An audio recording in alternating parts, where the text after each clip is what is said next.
Dominique Faux s'en est allé à 68 ans. Son ex-mari est un acteur français très célèbre. Dominique Faux est décédé. Si la comédienne est sœur cadette de Catherine Faux, n'a jamais eu d'enfant, elle a toutefois été mariée avec un célèbre acteur français. Triste nouvelle pour le monde du cinéma, et Dominique Faux est malheureusement décédé. L'annonce a été faite dans la story Instagram de l'actrice. Alors, la cause de sa mort n'a pas été révélée. Elle était notamment connue pour ses rôles dans Soda, Captive ou encore Sous les étoiles de Paris. Dominique Faux laisse derrière elle sa sœur cadette Catherine et son frère Jacques. Si la comédienne n'avait pas d'enfant, elle a pourtant été mariée à un célèbre acteur français. Comme le rappelle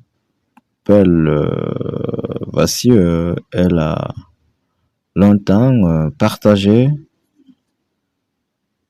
sa vie avec Jean-Pierre Daroussin. L'acteur et réalisateur de 72 ans est notamment connu pour ses rôles dans le film La Pie voleuse, Le cœur des hommes et la fête continue autant pour moi, ou encore Dialogue avec mon jardinier.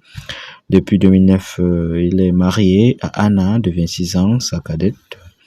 Ensemble, ils ont eu un fils prénommé Vincent, né en mai 2014. Il est également père de 2 filles, Marie et Juliette, nées de son premier mariage avec Geneviève Audrey. Si Dominique Faux nous a quittés, sa mémoire continuera de vivre grâce à ses œuvres.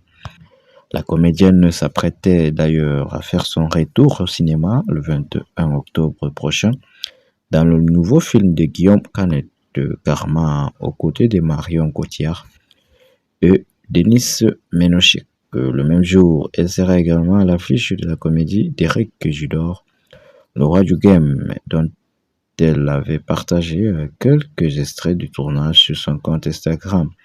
Dans cette comédie actuelle, un peu tente de convaincre sa fille de passer un entretien prestigieux, mais lorsqu'elle s'échappe pour un jeu de rôle grandeur nature, il se lance à sa recherche et plonge dans un univers médiéval et aussi inattendu qu'improbable.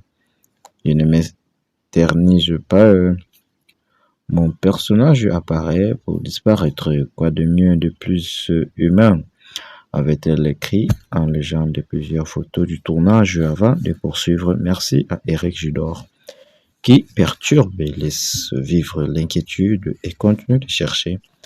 La diffusion de ces 2 films au cinéma sera une belle façon de rendre hommage à Dominique.